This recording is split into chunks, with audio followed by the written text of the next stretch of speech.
In 1940, French troops led by General Gamelin planned a daring mission to rescue 400 stranded British soldiers from a beach in northern France.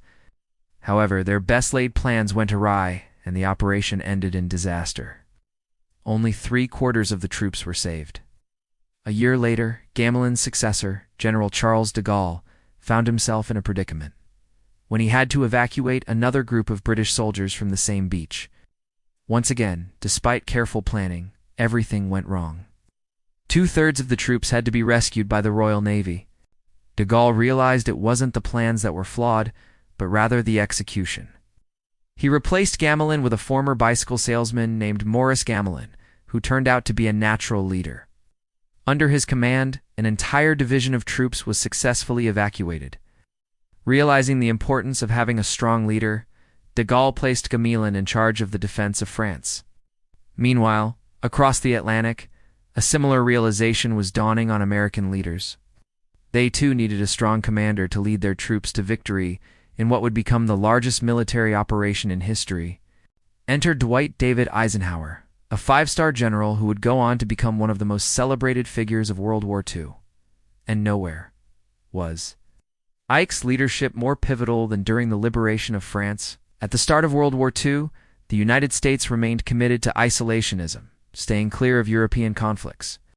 Even as the war intensified and the fate of nations hung in the balance, the U.S. Congress approved a resolution for neutrality. This decision reflected the prevailing sentiment among Americans who harbored deep-seated resentment towards past foreign entanglements. However, President Franklin Delano Roosevelt skillfully navigated this sentiment, introducing measures to aid the Allies without overtly committing the United States to the war. One significant step was the enactment of the Lend-Lease Act in 1941.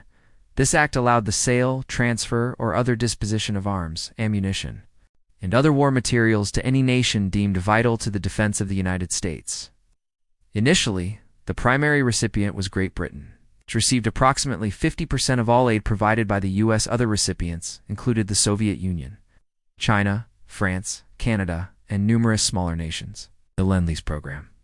The U.S. supplied an astonishing amount of aid, including 8,000 aircraft, 13,000 vessels of all types, 3.5 million vehicles, and vast quantities of small arms, ammunition, food, fuel, and medical supplies. In fact, the U.S. emerged as the largest supplier of war materials for both the British and the Soviets during their respective fights against the Axis powers.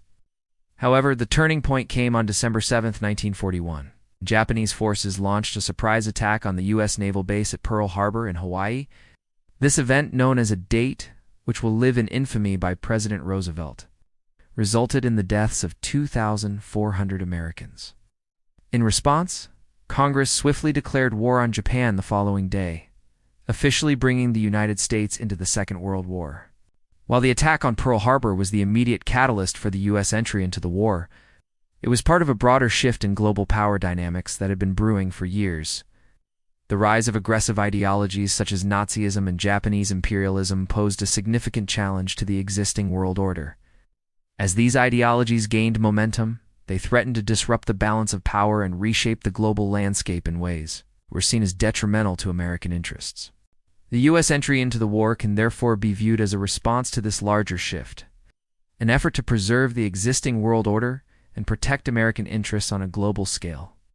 As the U.S. prepared to enter the war, the question of who would lead its troops became a pressing concern. Amidst the chaos and uncertainty of World War II, the U.S. needed a commander who could unite and inspire their troops, strategize effectively against their enemies, and navigate the complexities of international diplomacy. Enter Dwight David Eisenhower, a general who embodied the qualities necessary to lead the U.S. to victory. Eisenhower's journey to becoming the supreme commander of the Allied Expeditionary Force was marked by a series of strategic victories and moments of resilience. His leadership during the Battle of the Bulge, one of the most intense battles of the war, showcased his ability to remain calm and collected in the face of adversity. When German forces launched a surprise attack through the Ardennes forest, threatening to split the Allied lines and capture key supply hubs, Eisenhower's cool-headedness and strategic brilliance were put to the test. With limited resources and a rapidly evolving situation, Eisenhower made crucial decisions that ultimately thwarted the German offensive, showcasing his tactical genius and ability to inspire confidence in his troops and allies. However, Eisenhower's contributions extended beyond his military acumen. He possessed a unique ability to connect with people from various backgrounds and cultures, fostering collaboration and mutual respect among the diverse group of soldiers under his command. Eisenhower's ability to forge strong relationships with his fellow commanders, including the British Field Marshal Bernard Montgomery and the Canadian Lieutenant General Harry Carrere, proved instrumental in coordinating the complex logistics and military strategies involved in the operation. Despite cultural differences and national rivalries, Eisenhower fostered an atmosphere of cooperation and mutual trust, ensuring that each commander felt valued and respected, which contributed significantly to the ultimate success of the invasion. As the Allied forces prepared to storm the beaches of Normandy on June 6, 1944, Eisenhower gathered his troops and delivered a powerful speech that encapsulated his leadership and the broader significance of their mission. In his address, Eisenhower emphasized the gravity of the task ahead, acknowledging the risks and uncertainties that lay before them. However, he also conveyed a deep sense of purpose and determination, reminding his troops that their actions would not only shape the outcome of the war, but also have profound implications for the future of freedom and democracy around the world. His words resonated with the soldiers, instilling in them a renewed sense of courage and conviction as they faced the challenges that lay ahead. After the war, as the victorious Allied forces stood on the brink of a new era, Eisenhower's leadership continued to guide and inspire.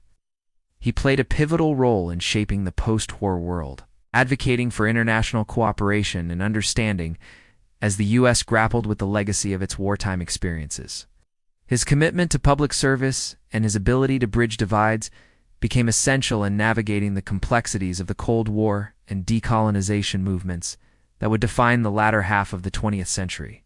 Eisenhower's contributions transcended the battlefield, leaving an enduring legacy that continues to influence global politics and diplomacy. But there was still a long road ahead for American troops. On June 6, 1944, also known as D-Day, Allied forces launched a massive assault on the beaches of Normandy, marking a pivotal moment in World War II. Among them was the U.S. 1st Infantry Division, also known as the Big Red One, which played a crucial role in securing the beaches of Utah and storming inland. As the Allied troops landed on the beaches of Normandy, they faced fierce resistance from the well-entrenched German defenders. The operation quickly turned into a battle for every inch of land, with casualties mounting on both sides. Despite the heavy losses, the U.S. troops fought valiantly, displaying courage and determination that would become legendary. The men of the U.S. 1st Infantry Division faced daunting odds as they took on the formidable German defenses on the beaches of Utah. With heavy casualties and fierce fighting, they struggled to make any headway against the entrenched enemy. However, as the battle raged, reinforcements arrived, and the situation began to turn in favor of the Allies. As the U.S. troops pushed inland, they encountered strong resistance from German forces who had prepared a series of defensive positions and were eager to defend their territory. Nevertheless, the Allied soldiers pressed on, determined to advance and secure more territory. Despite the ongoing challenges, communication breakdowns, and supply shortages, the U.S. troops continued to push forward. They liberated key towns and villages, gradually gaining ground and bringing them closer to the German stronghold. Throughout their advance, the troops faced numerous obstacles, including minefields, booby traps, and counterattacks from German forces. However, they persevered, demonstrating remarkable resilience and tenacity in the face of adversity. As the U.S. troops continued their offensive, the German forces became increasingly desperate. They launched counterattacks, but these were ultimately repelled, inflicting heavy casualties on the German soldiers. The Allied troops, though exhausted and depleted, stood firm, repelling each assault and solidifying their gains. With each passing day, the U.S. troops advanced further into German territory, liberating more towns and villages along the way. Yet even as the U.S. made progress on the Western Front, they faced fierce opposition in the east, from German Field Marshal Friedrich Paulus. Determined to halt the Allied advance, Paulus and his troops launched a surprise attack through the dense Ardennes forest. This caught the Allies off guard, disrupting their supply lines and threatening to encircle key Allied forces. What followed was a brutal battle that tested the resilience, and adaptability of the U.S. troops. Facing heavy casualties and dwindling supplies, the U.S. soldiers were pushed to their limits. Despite the challenges, they held their ground, repelling German attacks and preventing the breakthrough. Through sheer determination and military prowess, the U.S. troops managed to contain the German offensive, buying precious time for reinforcements to arrive. As the battle raged on, the U.S. soldiers demonstrated remarkable courage and camaraderie, supporting and assisting one another in the face of danger. Supply drops from the Allies brought much-needed relief and enabled the troops to continue fighting. Ultimately, the U.S. troops prevailed, thwarting the German offensive and securing their position. Their victory at the Battle of the Bulge was a testament to their strength, adaptability, and unwavering determination in the face of adversity. The victory at the Battle of the Bulge marked a turning point in the war, boosting morale and instilling confidence in the U.S. troops and their ability to defeat the Germans. However, the fight was far from over. The U.S. forces had tasted victory, and their determination to push forward grew stronger than ever.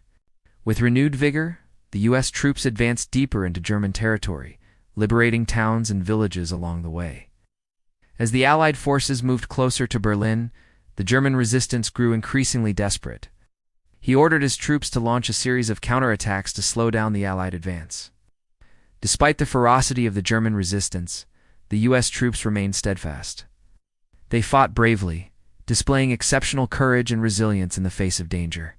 As the U.S. forces closed in on Berlin, the German leadership became increasingly frantic.